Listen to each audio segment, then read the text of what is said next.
was glad when they said, come let us go to the house of the Lord. I was glad when they say, come let us go to the church with no walls. You are my brother, you are my sister. From all over the world we are united in the house of God, in the church with no walls. Welcome to this edition of the Church with No Walls podcast. I'm your host, Ryan Dearbone, and I get the chance to talk to a friend, a bodybuilder, even though he won't claim to it, but a great man, a person I've known for several years and I have deep respect for. Reverend Shawn Sales of Loving Springs Baptist Church is my guest today. So welcome, Shawn. Oh, man, it's a pleasure to be here. So me and Shawn work out at the same gym, but what we do is two different things. Like Shawn works out, and I just kind of fill up space for a little while. So I mean, if anybody knows Shawn, you already know he's jacked up. So it's just one of those things. We'll save that for another episode, though, right? Absolutely, yeah. But Shawn is, like I said, he's a pastor, but he's also a chaplain, both for Bowling Green Police Department as well as Western Kentucky University football team. And so we want to bring him on here today to talk a little bit about that, because a lot of times we don't understand what chaplains actually do, because that is a ministry. And in two different cases, one, it's looking at dealing with college men who are playing sports, who are going through academics, going through all these different things and how that matters to them. And then on the flip side, with the police department, you've got people that are going through investigations, death, all kinds of heavy things, and how you're able to connect them and connect gospel and ministry to them. So I want to hit on both of those. But Shawn, first of all, let's just talk about the football aspect of it, being the chaplain for WKU Football. First of all, how did you get that position, and what's it been like for you to be the chaplain for a college football team? Wow. As far as the connections that were made, I think it was just people who were on campus that had some knowledge of our ministry and were connected to the football team, and the football team was looking for someone to come and share. And it just so happened that those two things merged, that somebody that was connected heard that they needed someone and asked me to come. I came and spoke to the team, and as a result of that, the coach asked me to come and be a part of the team. It's been an added joy to my ministry. It has challenges. It is real work sometimes, but it's a blessing. So I'm excited to be able to do it. Now, how many years have you been doing this? I think I'm going into my fourth year. Okay. Yeah. And so, you mentioned challenges. What are those challenges of being a chaplain for a college football team? Honestly, the challenges for the football team are the same challenges as pastoring people, that we're dealing with real life issues, that when we reach the point of being able to connect, that what they're dealing with is sometimes real life things. So sometimes it's just as simple as being there, but other times it is real problem solving. And sometimes there are problems that you can't solve. And so it's just being at the place of being able to pray, trust God, walk people through some of those difficult times. And I can imagine for these young men, it's probably maybe extra hard for them because, albeit they're students, but they're athletes. And a lot of times, I can say I'm guilty of it too. Being a fan, somebody on the outside watching them on a Saturday playing football. If they do well, they're our heroes. If they do poorly, then we're dragging their name through the mud. Like, how come these kids can't get it together? So they're dealing with that pressure, plus, like you said, real world life expectancies and things that are happening to them. So as a chaplain, how do you get them to maybe not get too high on the highs, too low on the lows, and use the Bible, use Scripture, use those tools to be able to, I don't know if it's to help these young men. Let me put it that way, to help these young men. I think first it's the culture and climate in which is set by the coach and what he set up to make the chaplaincy, allowing me to be there, me having Bible study, having those tools in place so that those are very real and known outlets for the players. That's the first thing that I think happens, is that they know it's there. And sometimes it's up to them to sometimes make that outreach. I've discovered, or at least I haven't been very successful as it pertains to ministry in that environment, in running up to them or chasing them. It is those opportunities and avenues that are available, and then me being present that allow them sometimes to come to me, and that's when the interaction and things often happen. And now, have you seen some of these young men that maybe weren't saved or weren't interested in church or interested in God kind of start to become more interested as they've come through? Have you seen some of those cases? Yeah, I think that's the case, and sometimes I think it's the result of maybe not always me as much as their teammates, as their teammates, kind of take advantage of having ministry that is directly designed for them, that sometimes they've benefited from it, and they're sharing with their teammates as they're going through, hey, man, why don't you come to Bible study, or why don't you tap into to Pastor Sales? Maybe he'll be able to share. And so I've gotten to watch people's journey. I've gotten to watch as people have come to Christ. I've gotten to see some of that. So yeah, it's been a blessing. But I think it's as much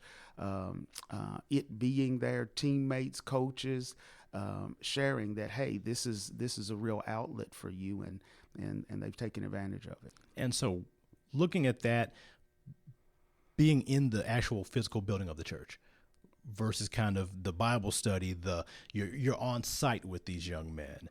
What are some of the things that you've learned between the two, the differences between being in a church with your congregation, they come every Sunday, they come during the week to different events, versus working with college athletes that their time is short, they're always on the move, they're doing all these different things? What are some of the I guess the comparison and contrasting pieces with what you do at your church and with these young men? I think it's recognizing the distinction of those ministries. What I do in the church is ministry, but that audience has come to the place where I am. As it pertains to the chaplaincy with football or with the police department, sometimes it is reaching them where they are before I ever get to the place of being able to do the ministry of the Word of God, to get them at the place where they want to sit down or to hear or to spend time in prayer together. So I think the distinction there is, at the church, I have a captive audience. They've come for that purpose. But with the football team, I have to meet them where they are before we reach that place. And I think we talked last time when we were talking, you were mentioning that it's actually helped you as a father.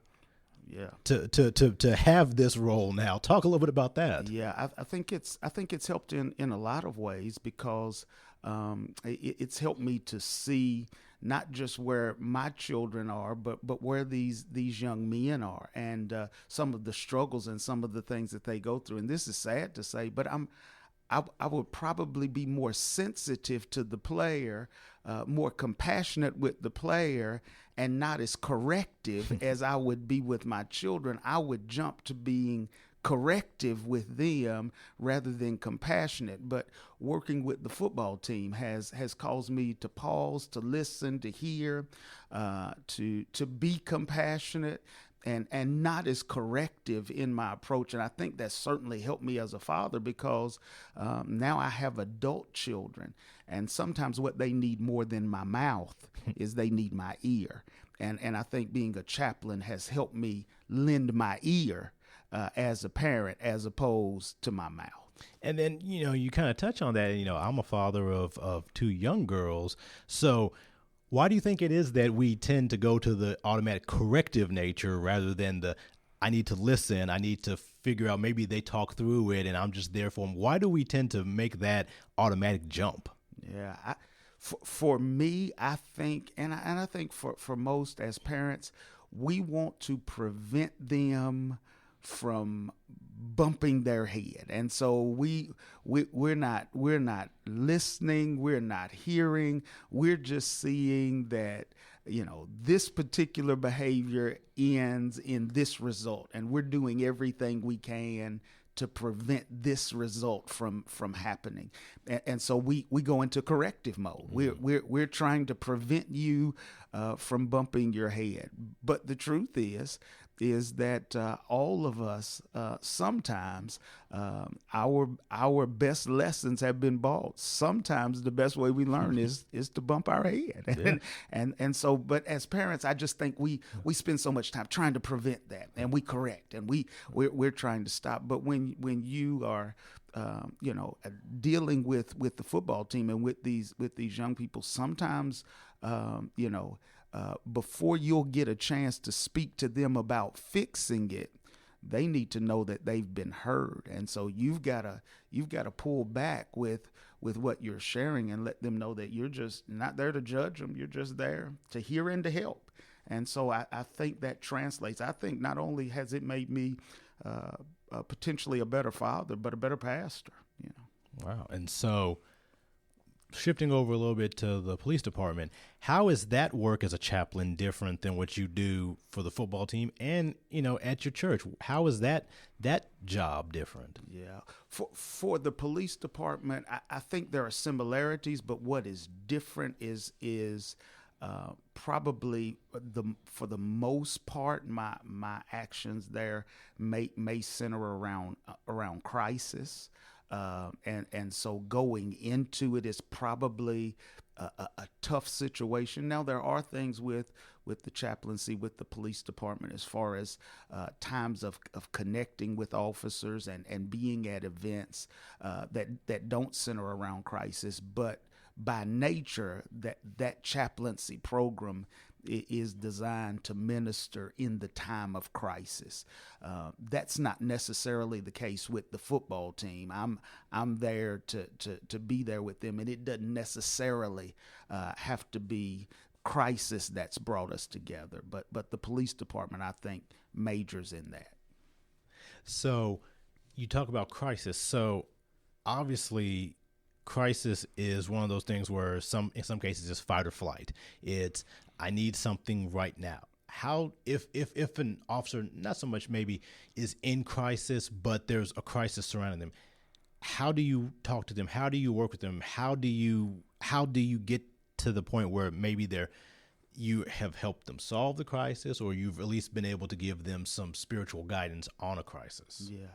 So just by virtue of what I do as a chaplain with the police department, a lot of that deals with notifying in death.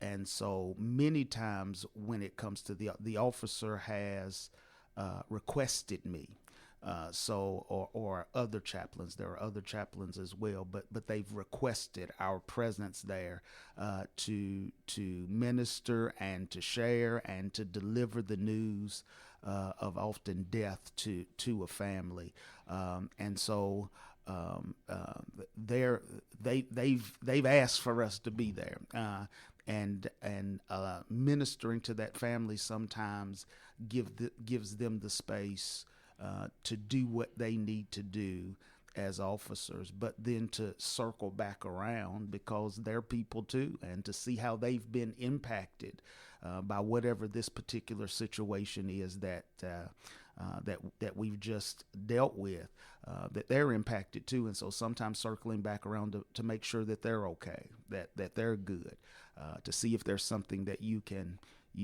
do for them, because often they're like the pastor. They take in all this information, but they have to hold it. They don't. There's not a lot of places for them to release and to share, and so they see a lot, they hear a lot, but they don't always have outlets in which they can share. And so sometimes if you can make yourself available to be that outlet, I think that serves the officers well. And you kind of touched on it from my next question. officers, they hear a lot, see a lot, have to go through a lot. As a pastor yourself, you go through a lot, hear a lot, see a lot. Chaplain, as for a football team, you go through a lot, hear a lot, see a lot. So how do you, as a pastor, how do you either compartmentalize? How do you, when everybody's bringing their problems, their needs, their issues to you, how do you then manage to be able to take care of yourself, to take care of your mental, emotional, and physical health while still being obedient to God and while still carrying these different hats for these other people? Yeah, this is going to sound like I'm just trying to be spiritual, but it is true. I hang my hat on my relationship with God. I tell him all about it. I'm learning to cast my cares on him. And so my time with him, to give to him what's too heavy for me is super important to me. The ability to be not just religious but relational in my approach to God. My relationship, to be able to just share with him that, I can't handle this. I don't know what to do or how to handle it. I need you to lead me. I need you to guide me. Those things matter to me. And then there are things, the outlets that I have that for me I enjoy doing. It's funny. Mowing my grass is an outlet for me. I accomplish something without having to think, and so I don't want to mow anybody else's grass, but mowing my own yard is gives me a sense of solace and peace and calm, and so that's an outlet for me. My yard doesn't look very good, but I've accomplished something. And then the other thing is I enjoy being on the golf course. Not very good at it, but getting out there. It's an outlet for me.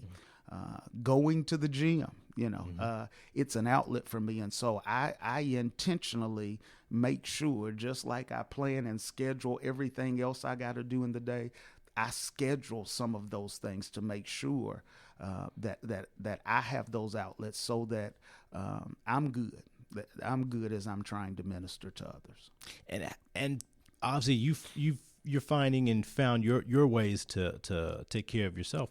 Do you think that most pastors do that as well, or do you think there are a lot of pastors who unintentionally are so focused on trying to take care of everybody else that they end up harming themselves because they can't break away and find solace in just a couple of things and their relationship in order to be able to be good for everybody else? Yeah, I think it is probably a real trap and snare that pastors find themselves in if they don't have someone pastoring them, instructing them. That is a real trap and snare that we can fall into. We are so busy solving, pouring out, and not having those outlets to be poured back into. It is a dangerous thing to pour out from an empty cup. And yet sometimes as pastors, that's what we do. We have solved everybody else's problems, neglected our own.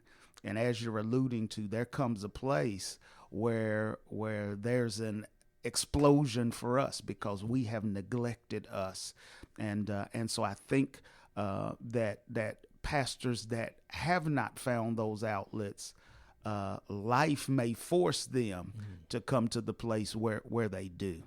And something that I've always found fascinating, and you could talk to it more than I could, I would imagine in a way having other pastors, it's almost like a fraternity, because only another pastor can understand what you're going through. You could tell me and I could hear it on a surface level. The audience can hear it on a surface level, but until you've been one, until you've lived that life of a pastor, you can't truly understand it. So how important is it to have those relationships with other pastors who are in similar situations, to be able to have those conversations about, okay, here's what I'm going through, here's what I need, pray for me, let me, lean on each other. How crucial is that? Yeah, I think it's pretty important. I think at least it is for me. And you don't need a ton of pastor friends, but you probably do need some, because having other pastors around you it's not you necessarily always telling them what you're going through. Just out of the fellowship and conversation, just by virtue of the call, there are certain similarities that happen, and we just know to pray for one another, and sometimes it's certain looks or certain seasons that you can visibly see that people are in, that you can begin to encourage, to build, to lend a helping hand in those areas. So when you're around other pastors, those that you can trust and connect with, sometimes you don't have to tell them anything, just by virtue of sharing your call. Sometimes they just know to be there and to help. That makes sense. And so now, kind of circling back to the chaplaincy of what you do, for those of us who are just kind of out there, so like, we see football players, we see police officers, and, sometimes we'll strike up a conversation with them, and maybe good, bad, or the ugly. What can we, just as lay people, do to help them? Is it just say a prayer for them? Is it just say a nice word, kind word to them? What do they need from us that way we can be blessings to them as well? Wow. Yeah. I think yes. Kindness is effective anywhere on any level, and so I don't know if it's a kind gesture in the way of a handshake or a smile or just speaking. I just think kindness translates, and so I don't know of specific things to say, but I think it is true whether it's an officer, a football player, or a coach. Or just a fellow parishioner. Just kindness matters. And especially in this climate today, it seems like, I don't want to say there's less kindness in the world, but it seems like kindness is harder to find. It seems like we sometimes are kind of making ourselves more angry or less willing to throw a kind word. We'd rather either wait to see if somebody's kind to us first, or our kindness is based off of something. Mm-hmm. If somebody's a certain political party or a certain race or a certain gender, then we'll hand out kindness as opposed to just blanket kindness. For you, I guess just tell me a little bit about why we need to not worry about those things and just be kind in general. Yeah. Kindness or gentleness, is, as it said in the King James Version, is fruit of the Spirit. So as I seek to be like Christ, as I seek to let him lead my life, as I seek to be Spirit-led, that's fruit of the Spirit. And so when the Spirit of God is leading my life, then kindness ought to be part of what you see on display in my life. It's not the fruit of Shawn, but it's the fruit of the Spirit. And when the Spirit is leading, that's what you ought to see. So for me, I'm not so much looking at what other people do to me as much as I am focused on trying to be more and more like Jesus. And I would imagine, to me, that's a sign of growth when you can be kind for no reason other than to be kind, not seeking any type of retribution or seeking this or that and the other. But when you're just being kind, that's a sign of growth. It doesn't mean you're fully grown, fully mature. None of us will ever be that way. But that is a sign. Okay, I'm growing because I can just be kind to somebody who I don't agree with or somebody who I don't necessarily get along with. I can be kind to them and wish kindness upon them as that, like you said, as God has instructed us, be kind and be gentle with people. Yeah, I think you said it right. I think that's a sign that we are spiritually maturing. That is spiritual maturity. That when we begin to operate, and we're not always just giving what's been given to us, but this is who we are. This is who we're becoming. We're not just going to church, but we are the church, and it's being made visible from day to day. And I feel like that's part of how we build churches outside of the four walls, because like you said, you're becoming the church. The church is out doing the things that need to be done and not just waiting for a Sunday morning or a Wednesday night or some other time to be in a room and saying, hey, we're doing all these things or we're going to do all these things, but to actually be out there and be present in the moment. And like if I see somebody who drops a bag at the grocery store, I go pick it up and hand it to them. And that's it. That's being spiritual. That's being gentle. That's being kind.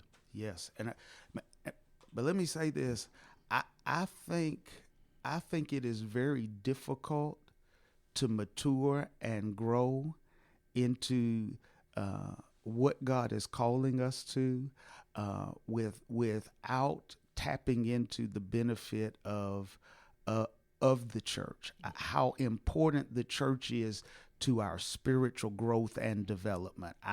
I think it is going to be very difficult for us to grow apart from the church. The church is and being at that place on Sunday and Wednesday or however many days of the week ministry is going on, it is not the sum total. As you say, we have the responsibility of walking out our faith and living our faith. But a part of being able to do that is being connected to a fellowship, somewhere that I'm being held accountable. I'm able to grow. I'm able to pour into that ministry, and that ministry is able to pour into me.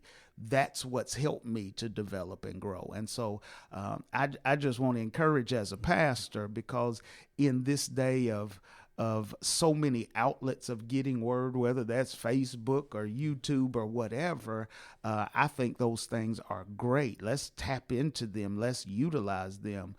But I don't think they can take the place of a church and a church family as it pertains to our growth and development. And so before we wrap up, you said a good point. I want to kind of expand on it a little bit. So how do you adapt what's going on in the church? What's going on in the building, adapt that to, you talk about social media and putting it out in the community. How do you, and you've been a pastor for a long time, how have you adapted that to where you're able to meet them where they are, but you're also able to still hopefully bring them into the sanctuary? How do you adapt these things, because there's so much and there's so many other people pulling and grabbing at their attention and doing all maybe the fancy things or this, that, and the other? How do you manage to adapt that? Yeah, I think being ministry minded is important, and to me, I've defined effective ministry as just identifying a need and then coming up with a way to meet that need. And so being ministry minded to me is important. If needs are being met as it pertains to how people are receiving the word of God, if there are other platforms than you just being at the church, if it's Facebook or some other way, then creating ministry that I can minister to you right there. But I'm encouraging you to come, to be a part of a church or a fellowship, but I'm not going to sit in the church and just holler about that without ever trying to tap into some of those mediums that they may be tapping into. I don't think there's anything wrong with the various mediums and where the word is going for. I don't think there's anything wrong with people grabbing from them. I just don't think they're a substitute for the church. And I think the church in turn has to understand that those are platforms and means and mediums in which people are receiving the word of God. And we have to extend ourselves to those places and spaces to reach those people. And hopefully they become a part of, if not our fellowship, a fellowship, because again, I think it's going to aid their spiritual growth and development. Absolutely. So Shawn, I appreciate you being on the podcast. And so and for anybody who wants to know like when they can come to your church, they can learn more about your church. Tell them how they can connect with Loving Springs. Yeah, Loving Springs Baptist Church. We're in Glasgow, Kentucky, 1840 Glasgow Park City Road in Glasgow, Kentucky. We worship on Sunday mornings. We just have one service. It is at 10 a.m. We do have It's not Sunday school. We call it Word in 45. Word in 45 minutes. At 9 o'clock we have Word in 45, and then 10 a.m. worship service. Wednesday nights we have 6:30 Bible study. On Tuesdays at 6:30. We have an online teaching ministry, and Thursday at 6 we have another online teaching ministry, and you can gain all that. You can get on our Facebook page at Loving Springs, or you can get on our webpage, and you can see some of those ministries and times. We would love for you to tap in, take a peep at our ministry. Absolutely. Well, Shawn, we thank you again for being on the podcast. Good information. Like I said, if you ever see him at the gym, just know he's the swole guy with the glasses in the corner, just like lifting half of the gym. But no, Shawn, thank you for being on the podcast. Man, it's been a pleasure. I appreciate you. And as always, I'm your host, Ryan Dearbone. You've been listening to the Church with No Walls podcast. Take care and be blessed. Come, let us go to the church with no walls. You are my brother, you are my sister. From all over the world we are united in the house of God, in the church with no walls.